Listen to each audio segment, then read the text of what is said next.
자녀의 문제를 해결하는 믿음, 이렇게 제목을 정하고 함께 은혜 받기를 원합니다. 문제 없는 세상 없죠. 문제 없는 인생도 없어요. 우리가 생각할 때에 재벌들은 문제가 없을 것 같은데 재벌들은 더 골치 아프나 봐요. 오래 살지 못한 분들이 많고 하여튼 쓰러지는 분들도 많고 그렇더라고요. 사람이 살다 보면 여러 가지 문제를 만나요. 어떤 면으로 보면 우리 인생이 문제를 풀어가는 것이 인생 아닌가, 이렇게 생각이 될 때가 있어요. 우리가 살아가면서 많은 문제를 만나는데 많은 문제들 중에서 가장 답답한 문제가 뭐냐면 우리 자녀들의 문제예요. 자녀들의 문제. 자녀가 아프다든가 또 자녀가 시리에 빠지고 우울증에 걸리고 정신병에 걸리고 그러면 부모는 너무너무 답답한 거죠. 우리 부모님들이 흔히 하는 말 중에 차라리 내가 아픈 게 낫겠다, 내가 당하는 것이 낫겠다, 그런 말씀들을 하시는 이유는 자녀들의 아픔, 자녀들의 고통, 괴로움을 참아 볼 수 없다는 이야기 아니겠습니까? 부모님에게 자녀의 어려움을 당하는 일들만큼 괴로운 일이 없을 거예요. 그런데 성도들에게 인생의 문제가 닥칠 때가 있어요. 없는 사람 없어요. 그런데 그런 문제가 성도들에게 있을 때에는 반드시 해답이 있다는 거예요. 학교 교실에서 시험을 치르는 시험지는 반드시 답이 있어요. 정답이 있어요. 그런 것처럼 우리가 신앙생활을 하는 데에 문제가 있다면 반드시 거기는 정답이 있고 해결할 길이 있다는 것을 성경은 말하고 있는 거죠. 오늘 본문에 나오는 한 여인의 딸의 문제입니다. 아주 심각한 딸의 문제가 생긴 거죠. 딸의 흉악한 귀신이 들렸다. 요즘 말로 말하면 미쳤다는 거죠. 정신병에 걸렸다 하는 그러한 이야기죠. 딸인데 그 딸의 그 심각한 그 질병을 고치지 못하고 또 그것이 퍼져나가면 그 딸의 앞날이 어떻게 되겠어요? 결혼을 할 수 있겠습니까? 그 딸을 좋아할 사람이 어디가 있겠어요? 아무도 없지요. 심각한 문제를 가지고 있는 거죠. 그런데 그 심각한 문제가 어머니의 믿음으로 해결됐다는 말씀입니다. 어머니의 믿음으로 나았다. 한 어머니의 믿음, 부모의 믿음으로 자녀들의 모든 문제들이 깨끗하게 해결되었다 하는 그러한 말씀입니다. 오늘 말씀을 보면 예수님이 두로와 시돈이라고 하는 지방으로 가는데, 두도와 시돈이라고 하는 지방은 요즘 말로 말하면 이스라엘과 팔레스타인의 그런 긴장의 관계에 있는 거죠. 이방 땅이었어요. 이방 땅으로 예수님이 갑니다. 예수님 원래 사역지는 갈릴리였어요. 갈릴리. 주로 갈릴리에서 사역을 하셨는데 왜 갈릴리에서 사역을 하셨냐면 갈릴리 사람들이 너무 가난하고 힘들게 살고 있어요. 그래서 예수님은 가난한 자들과 함께 복음을 전하고 힘든 자들의 위로가 되기 위해서 갈릴리에서 복음을 전하고 있는데 예수님이 하신 것만큼 갈릴리 사람들이 예수님을 환영을 안 해요. 예수님 싫어해요. 그 사람들은 이 어려움을 예수님께서 풀어주고 해결해 주기 위해서 그들과 함께 있는데 이 사람들은 당장 먹고 사는 것, 이 가난이라고 하는 어려움을 해결하는 것을 1순위로 생각하고 있는 거예요. 여러분 신앙생활 하면서 먹고 사는 것이 1순위로 되어진다면 거기에 예수님의 능력이 안 나타나죠. 거기에 하나님의 능력이 잘 안 나타나는 거죠. 그럼에도 불구하고 그렇게 가난함에도 불구하고 기적을 그들에게 많이 베풀었어요. 그런데 믿지 않아요.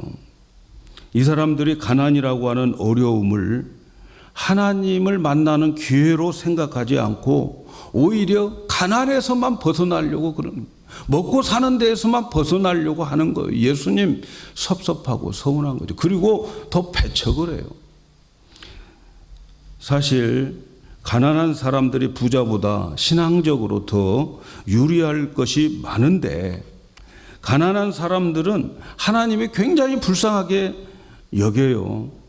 그럴 가능성이 많아요. 여길 가능성이 많아요. 그래서 가난한 사람들에게 믿음에 있어서는 부자들보다 믿음이 부요한 그런 사람들이 되는 거예요. 가진 건 없지만 그래도 가난한 사람들이 요즘도 보면 믿음이 더 좋은 분들이 많아요.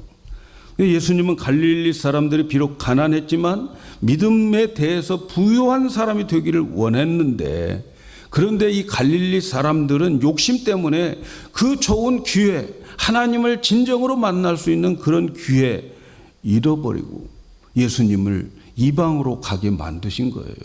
그래서 예수님은 지금 두로와 시돈, 이스라엘 백성들이 상종도 하지 않는 그곳에, 이스라엘 백성들이 개취급을 하는 그곳으로 예수님이 가시게 된 거죠. 세상에서 가장 어리석은 사람은 여러분 여러 가지 어려움이 찾아왔을 때에 그것을 믿음에 부요한 사람으로 되는 기회를 삼지 않는 사람이에요. 신앙적인 면에서 보면 그게 참 어리석은 거예요. 그 사람은 고생만 실컷 하고 아무것도 신앙생활에 있어서 하나님과의 관계에 있어서 건지지를 못하는 사람들이죠. 그래서 우리는 이 세상적인 부족한 조건이 우리에게 생겼을 때에 그 어려움에 집착할 것이 아니라 이 어려움을 통해서 하나님을 만날 생각을 하셔야 되고, 하나님의 이 어려움을 통해서 나에게 주시는 하나님의 뜻이 무엇인가를 찾는 데에 우리 모두가 그곳에 집착을 해야 됩니다. 그래서 큰 믿음을 가지는 그러한 기회로 삼으셔야 돼요. 여러분, 우리들에게 어려운 일, 더 큰 어려운 일이 있을수록 더 큰 믿음을 우리를 주기를 원하고, 그래서 하나님에 대한 큰 믿음으로 이 세상을 살아라. 하나님께서 우리에게 주시는 선물 중에서 제일 큰 선물은 믿음인 거죠. 믿음. 그래서 예수님께서 우리를 향해서 뭐라고 말해요? 내 믿음대로 될지어다. 네가 믿은 것만큼 세상에서 이루어지고 믿은 것만큼 만지고 믿은 것만큼 보게 될 것이다. 그래, 믿음을 주기 위한 거예요. 사랑하는 여러분, 우리 모두에게 어려움이 있습니다. 그 모든 어려움은 우리에게 믿음을 주기 위한 거예요. 그래서 이 세상을 믿음으로 이기라는 거예요. 세상이 이 믿음을 감당할 수 없도록 만드시겠다고 하는 것이 하나님의 뜻인 거죠. 예수님께서 이 여인이 있는 두로와 시돈 지방에 갔을 때에 이 땅에 예수님이 오셨다고 하는 그 두로와 시돈 이방인 땅에 예수님이 오셨다는 그 소문을 이 여인이 들은 거죠. 근데 이 여인이 문제가 뭐예요? 자기 딸이 흉악한 귀신에 들렸어요. 미친 거지요. 정신병자지요.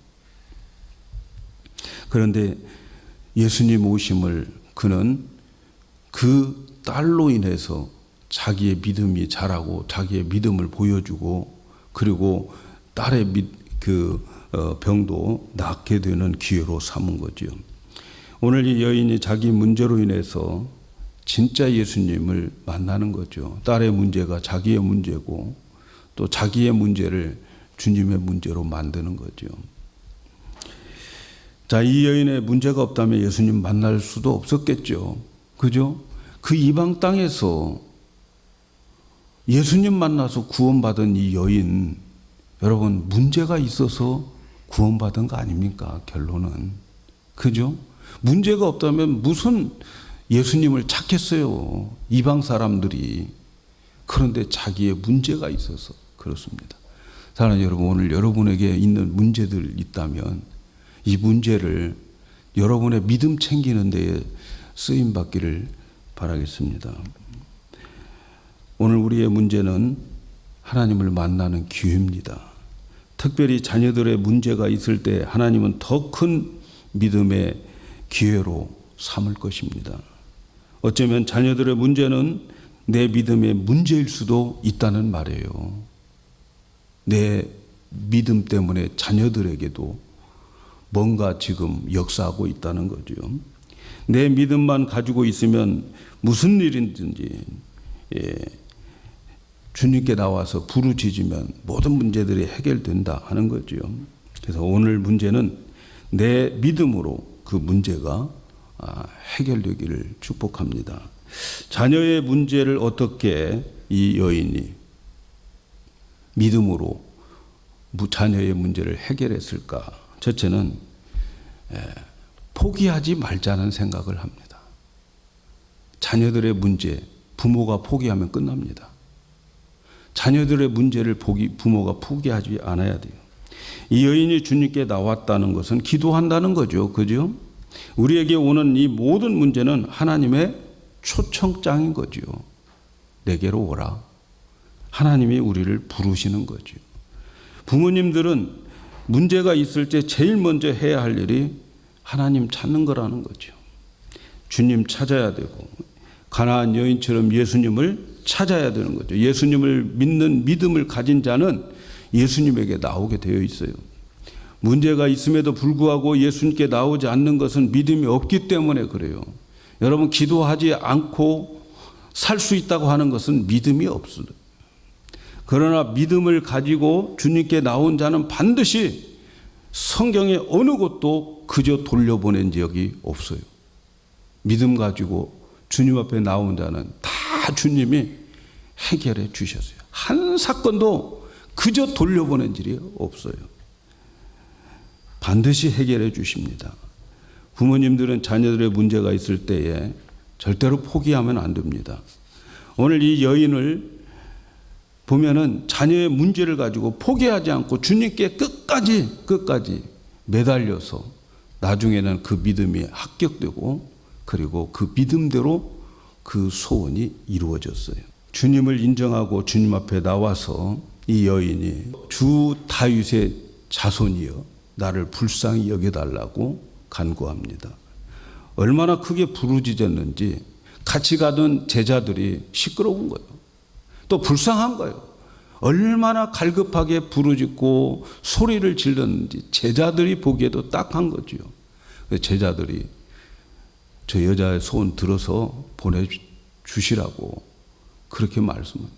그렇게 부르짖는데도 그 소원에 예수님은 아무 말씀하지 않아요. 침묵하고 계세요. 여러분, 우리가 기도할 때 제일 힘든 게 뭐냐면 하나님의 침묵입니다. 뭔가 좀 사인이라도 한번 보내주면 좋겠는데 하나님 침묵하시는 거예요. 주여 했을 때 한마디라도 좀 들려주시든가 무슨 바람 소리라도 좀 나게 하시든가 하면 좋겠는데 침묵하고 계세요. 여러분, 그때가 제일 힘들죠. 기도 열심히 하는데 하나님 계십니까? 하나님 들으십니까? 우리가 그렇게 말할 수 있을 정도로 침묵하실 때가 너무 괴로운 거죠. 대부분은 침묵하실 때에 포기해버리는 거죠. 근데 여러분, 이 침묵하실 때 포기하지 마셔야 돼요. 하나님 침묵하시는 동안에 하나님 뭔가 지금 일하고 계시고 침묵하시는 동안에 하나님이 원하는 것이 반드시 있는 거죠. 그래서 대부분 실패는요, 우리 기도의 실패는 내가 포기해서 그러는 거예요. 기도 응답받지 못하는 것의 원인 중에 하나는 내가 포기해버렸기 때문에 기도 응답이 없는 게 참 많아요. 그래서 우리는 포기하지 말고 침묵하더라도 끝까지 우리는 나의 소원이 이루어지기를 원한다면 붙잡고 기도하셔야 돼요. 근데 끝까지 하다가 중간에 포기해버리면 그거 없어도 산다는 거예요. 그거 응답되어지지 않아도 나 살 수 있다는 거예요. 그러나 여러분, 진짜 필요한 것이 있다고 한다면 포기하지 말아야 돼요. 두 번째로는 자존감의 상처를 극복해야 돼요. 오늘 말씀에 이 여인이 간절하게 기도하는 것을 보니까 예수님 거절했죠. 24절에 예수께서 대답하여 가라사대 나는 이스라엘 집에 잃어버린 양 외에는 다른 데로 보내심을 받지 아니하였노라 하신대 여자가 와서 예수께 절하며 가로되 주여 저를 도우소서. 예수님께서 이제는 침묵하시다가 안 주겠다는 거죠. 이스라엘의 잃어버린 사람들, 잃어버린 자들을 위해서 내가 온 거지, 그들 외에 내가 다른 사람들 신경 쓸 겨를 없다. 거절하시는 거예요. 그런데 이 여인은 어떻게 합니까? 그 거절할 때에 예수께서 절하며 주여 저를 도와주소서. 아까는 멀리서 그렇게 부르짖었는데 이제는 주님 앞에 더 가까이 가는 거예요. 침묵 속에서 더 가까이 가는 거예요. 그리고 그 발 앞에 엎드려서 절했다. 더 가까이 가는데 거절해요. 거절해. 너는 이스라엘 백성이 아니다 하는 거죠. 하나님께서 구약의 선지자들을 통해서 하나님의 아들이 오시면 자기 백성을 구원해 주신다고 그랬어요. 예수님은 성경대로 내 백성 구해야 돼 이렇게 이야기하는 거죠. 그럼에도 불구하고 이 여인은 더 가까이 옵니다. 주님이 네 위치를 알라. 너는 이스라엘 백성 아니지 않냐 하고 거절을 하시는데 내가 지금 어떤 위치에 있는지 알고나 하고 나에게 은혜를 구하느냐 이렇게 묻는 거죠. 그런데 이 여인의 태도는 더 적극적이었다. 가서 절하고 도와주세요. 그녀는 그 거절을 그녀도 거절하는 거죠. 주님이 거절하는데 그 거절을 이 여인도 거절하고 주님께 더 가까이 가는 그 믿음, 얼마나 자존심 상하겠습니까? 자녀들의 문제를 포기할 수 없다면 그 거절에도 불구하고 주님의 거절을 거절하면서 주님께 가는 그 모습, 여러분 이것이 오늘 부모님들의 자세가 되어야 되지 않겠나 생각해 봐요. 그런데 이 여인에게 자존심 상하고 더 시험 들 수밖에 없는 엄청난 말씀을 하시는데 26절에 대답하여 가로되 자녀의 떡을 취하여 개에게 던짐이 마땅치 아니하니라. 이제는 개 취급을 하는 거죠. 개 취급을. 자녀의 떡을 어떻게 개들에게 주겠느냐 이렇게 말씀하는 거죠. 예수님은 자녀와 개를 분명히 구별하고 계셔요. 자녀는 이스라엘 백성들, 개는 이방 여인들, 이방 사람들. 하나님이 택함을 받지 않는 자들을 개라고 그렇게 말하고 있는 거죠. 이방인들을 개라고 말해요. 그래서 부모님의 떡은 이 자녀들이 먹는 것이지 개가 먹는 게 아니야. 여러분 여기에 얼마나 자존심 상한 이야기입니까? 그런데 이 여인은 조금도 망설이지 않고 예수님께 이렇게 말합니다. 개들도 주인의 상에서 떨어지는 부스러기를 먹습니다. 인정을 해요. 내 위치가 어떤가를 압니다. 그렇지만 개들도 주인의 상에서 떨어지는 부스러기를 먹습니다. 상 위에 올라가서 상 위에 있는 밥은, 다른 상 위에 있는 그 음식은 먹지 못하지만 부스러기는 먹을 수 있지 않습니까? 하고 부스러기 은혜를 강구하는 거지요. 부스러기도 너무 감사하고 상에서 떨어지는 은혜라고 한다면 얼마나 그것도 나에게는 힘이 됩니다. 이런 고백이죠. 하나님의 은혜는 부스러기라도 받으면 놀라운 기적이 일어납니다. 사실 저와 여러분들은 이방인들인 거죠. 이방인들인데도 불구하고 하나님의 부스러기의 은혜가 우리들에게 넘침으로 인하여서 얼마나 우리는 예수 믿고 행복하고 예수 믿고 하나님의 은혜 속에서 살고 있습니까?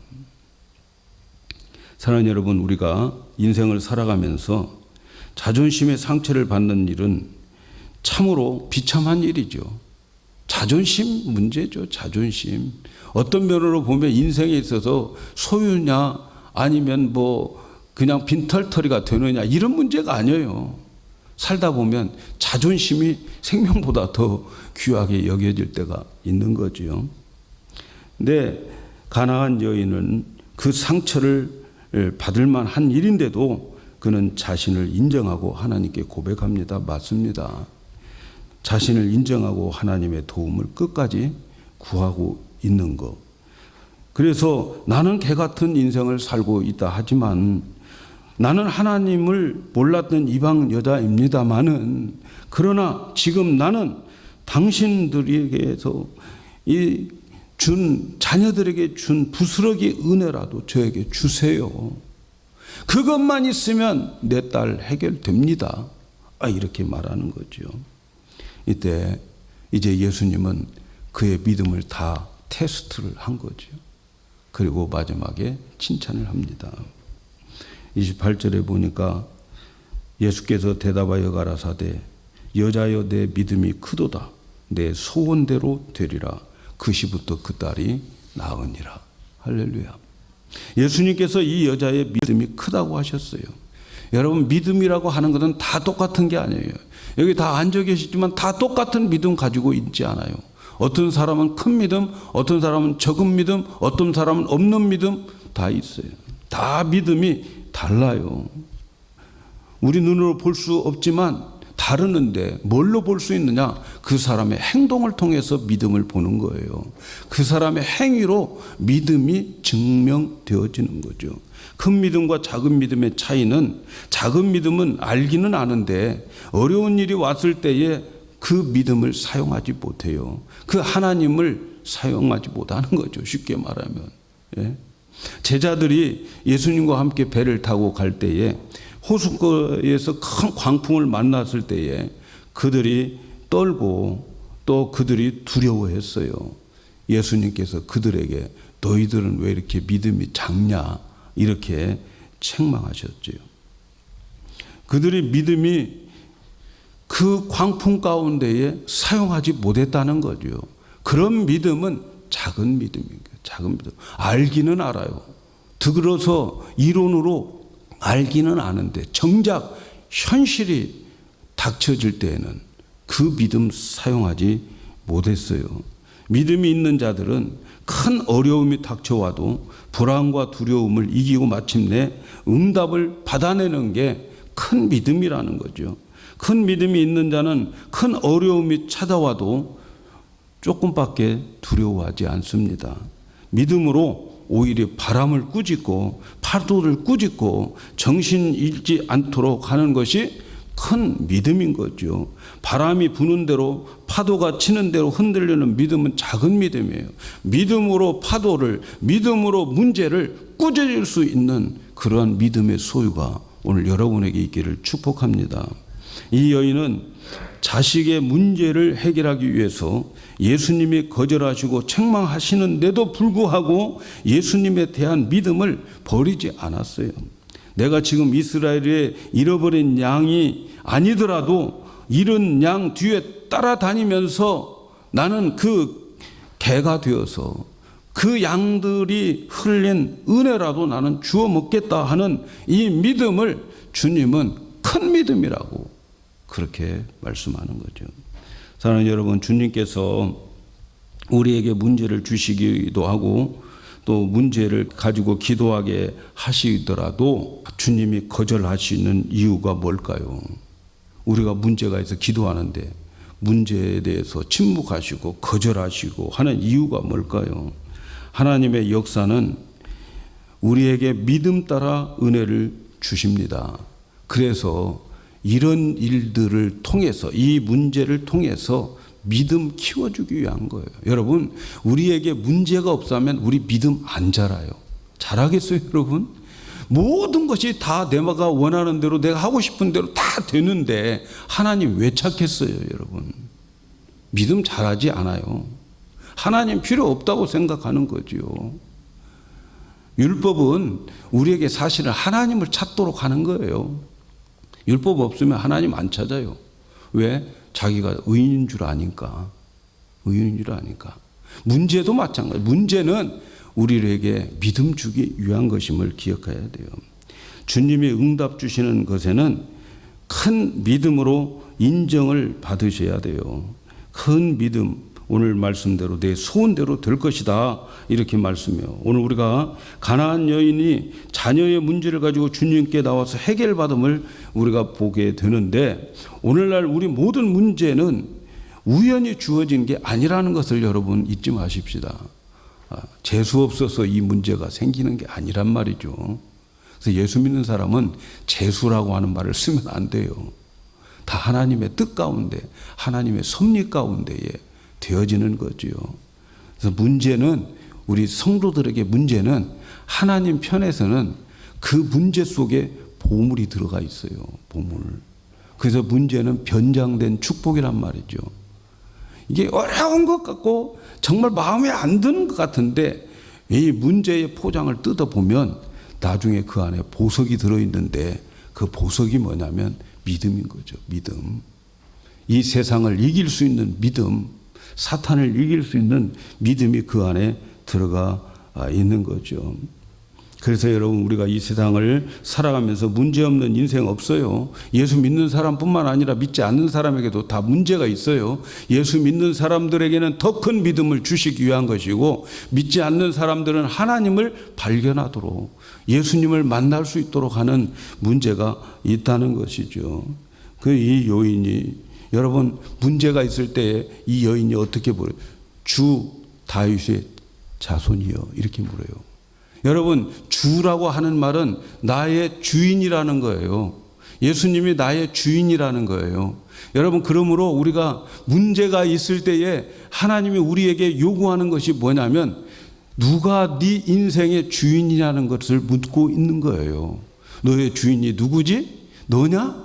너의 자녀의 문제가 너의 문제냐? 이게 아니라는 거죠. 우리에게 문제가 있는 것은 그 문제가 내 문제가 아니고 주님의 문제다라고 하는 것을 우리에게 묻고 있는 거예요. 여러분에게 문제가 있을 때 주님이 묻는 질문이 있어요.